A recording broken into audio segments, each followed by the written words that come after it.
only way that we're going to deliver the outcomes we want is through that hard work and through all of us working together. Hear you on that. Time has been called by my producer.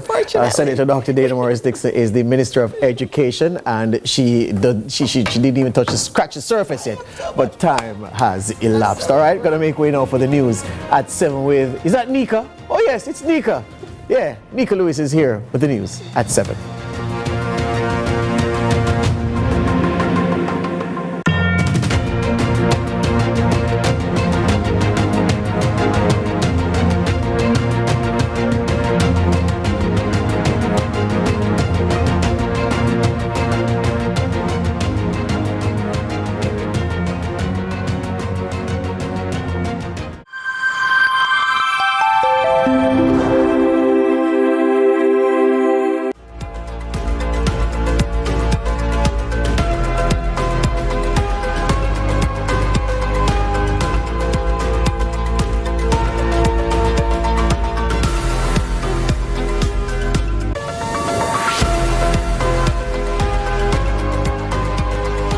This is CVM News at Noon. It's Tuesday, May 6, 2025. I'm Courtney Lewis. Thank you so much for joining us. Education Minister Dr. Dana Morris-Dixon has defended the controversial Teaching Council bill, saying it will strengthen teacher certification and professional development. Speaking on CVM's lead story, she acknowledged concerns from the opposition parties and educators, but said she's awaiting official communication from the Jamaica Teachers Association, the JTA, to address the issues they've raised. We've gone through this process for 21 years. And I think when I go around and I'm at the supermarket or at the pharmacy, people will say, my gosh, it's taken this long for us to get here and there's still opposition to it. So we've gone through 21 years of this. 6 different ministers have worked on this JTC bill. I think everybody believes it's important to raise the standards. And so I don't think anyone is opposed to the bill. I think there are some things apparently in the bill that some people may have an issue with. And that's unfortunate because we had 45 meetings of a joint select committee. That's very disciplined because in Jamaica we tend not to have that many meetings. And that was over 2 years. And we had about 15 different stakeholders presenting their positions, and then all of those positions would have been debated by the team that had opposition and government, ministers, it had senators, it had MPs. It was a broad group of people looking at it, and then they had a joint select committee report.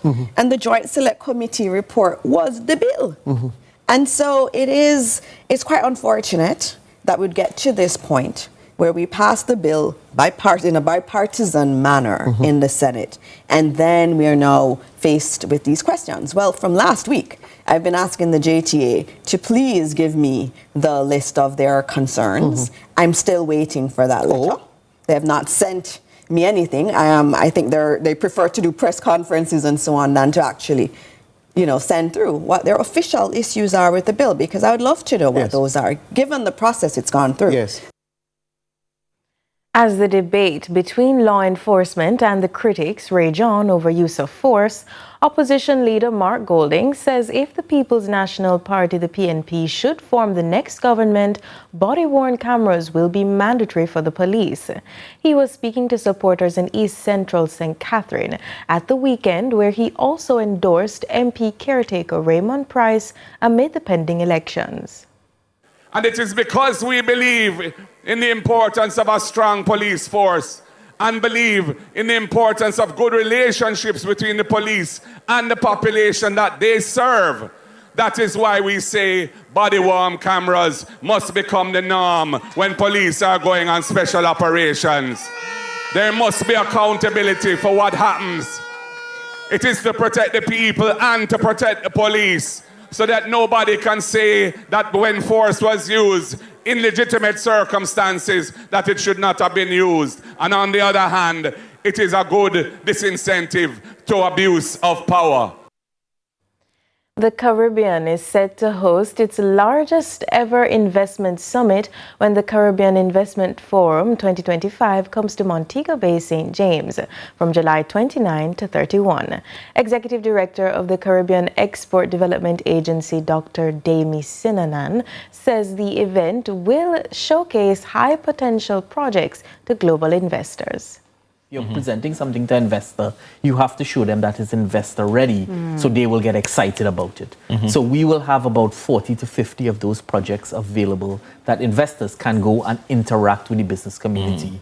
That to me is where the real value is. So while we will have the conference element, the business to business meetings and the project presentations will be where the real value happens.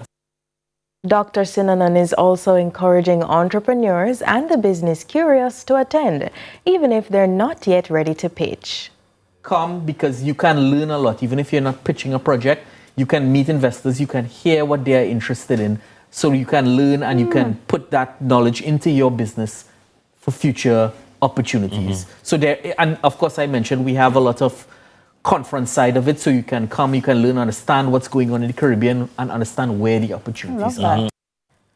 The Agency for Inner City Renewal, AIR, has launched a line of culturally themed beverages, starting with the marijuana-infused Mariwater.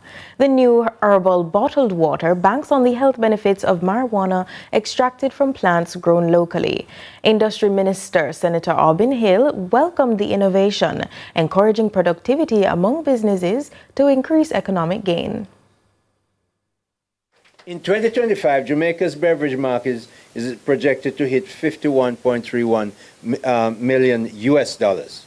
By 2029, we're headed, that's a starting figure. By 2029, we're headed for US 67.38 million, growing at over 7% annually. So we're going to do our part, but businesses must do their part. Workers must do their part. You're not going to be able to compete with the Chinese and the Indians and the Americans if we keep doing the things that we used to do and don't get productivity higher. And I want us to be rich. I have no quarter with poverty. The only thing I want to do as minister and a Jamaican is to obliterate poverty.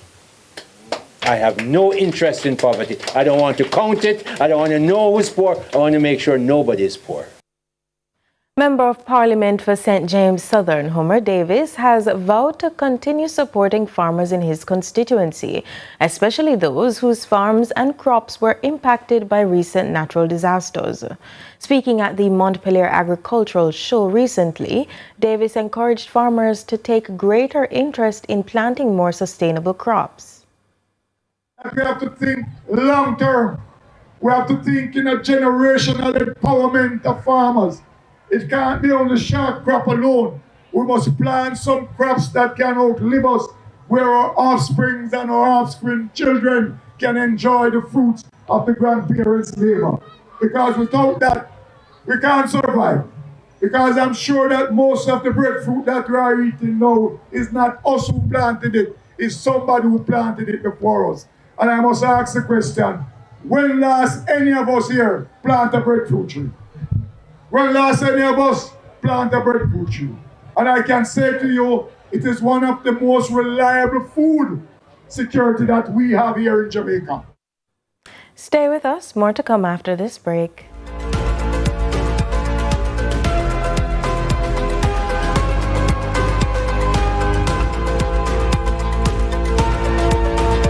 We love our country. Like you, we take pride in building Jamaica. The resilience of our people is cemented in our products, built to last for generations. Laying the foundation for thriving communities, we're committed to excellence and quality. Quality products, quality relationships. We're all proud Jamaicans, working hard, doing good, building a sustainable future for all. That same unbeatable spirit runs through us. We are made of Jamaica. Surprise! I have your favorite. Come, hurry, quick. Hey!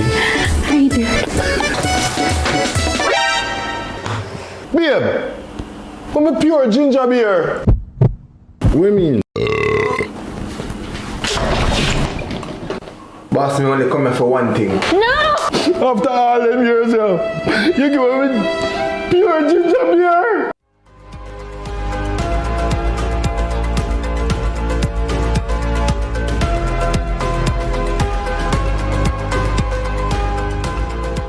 Welcome back. It's time now for our discussion segment.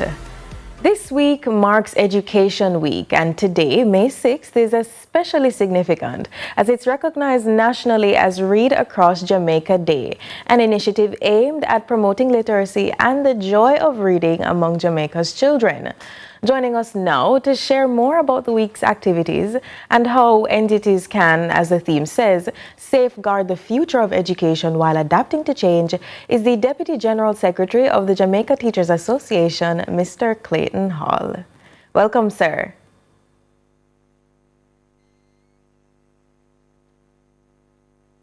All right, Mr. Hall, how does Read Across Jamaica Day...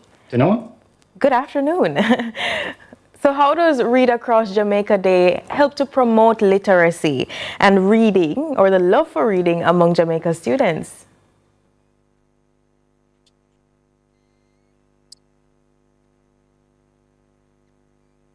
So it was an initiative that came to Jamaica through the Jamaica Teachers Association, or second idea into Jamaica, coming out of Education International.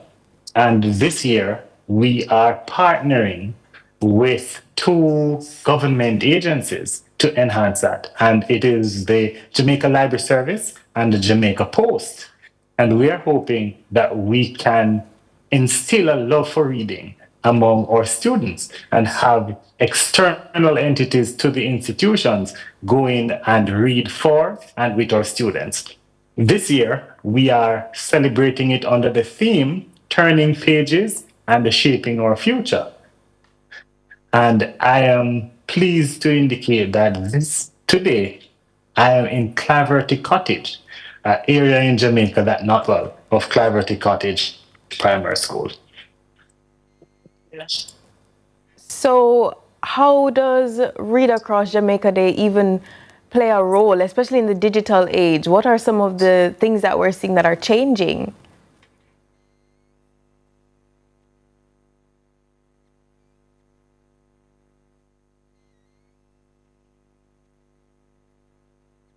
Has enhanced availability of reading materials. We have come to recognize that if you are going to participate digitally any at all, then in cognizance of the language and in terms of literacy must be enhanced. And we have also recognized that literacy is no longer just reading pages. It is also digital literacy that the union is seeking to enhance. We also did that coming out of our education conference last week, where digital and IT was the significant part of that activity. So what are some of the biggest challenges that teachers are facing, especially in cultivating strong reading habits for children, especially for children in underserved communities?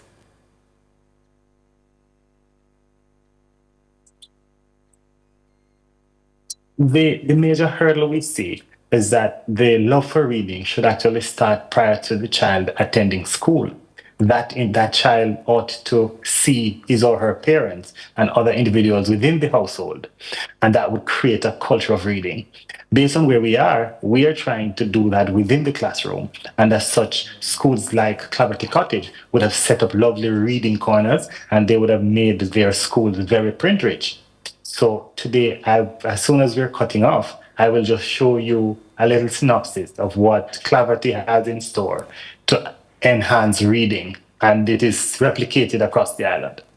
So outside the classroom now, what can we do to reinforce reading and learning? Because Read Across Jamaica Day is one day, but what can we do outside of the classroom? So the intent of Read Across Jamaica Day is to get civil-minded Jamaicans, civil society, the business society, all adults actually, engaging in reading not just as a pastime, but reading for information, reading for socialization, reading for entertainment. We want to develop this culture, and our partners. Today we are using the Library Service and Jamaica Post, but we would like to get all civil society on board, where we would go into schools, we would read for students, we would do it at parks, we would do it at social activities, just to enhance reading as a pastime, to see if we can generate greater interest in it. So we are just going to take a quick break. Stay with us, and we're just going to take a quick break.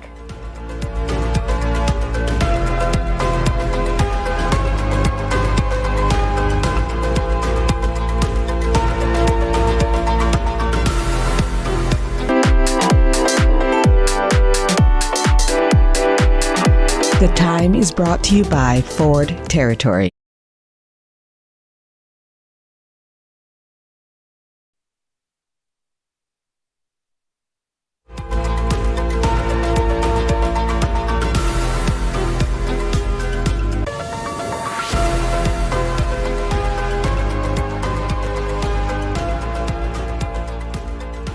Welcome back. We're still with Mr. Clayton Hall from the JTA, and we're talking about Education Week and Read Across Jamaica Day. Now, Education Week is about celebrating and reflecting. So, Mr. Hall, tell us about the theme and what are the key messages that the JTA hopes to share this year?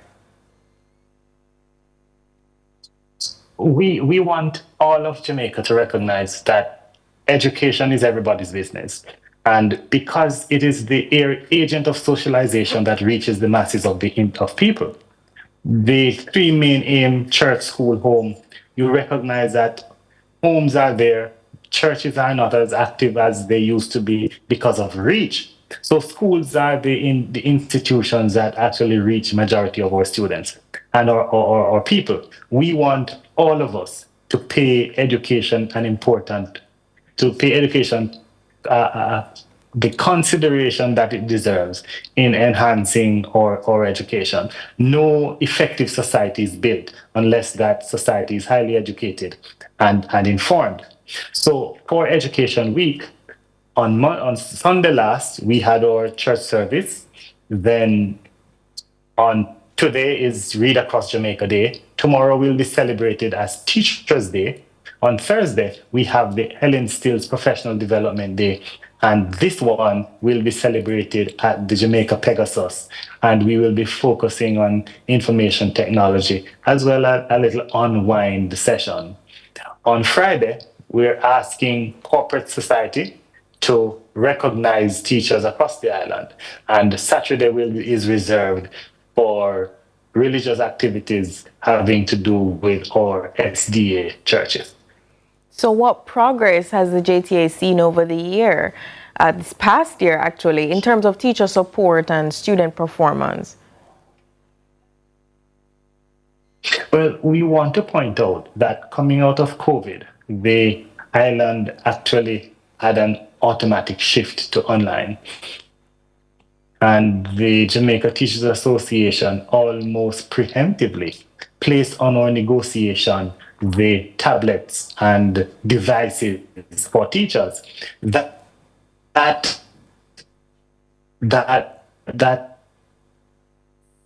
preemptive activity made our transition to online very seamless. We needed to have years that they were really out of school and well-being. But we are hoping that if we start now at the early childhood level and through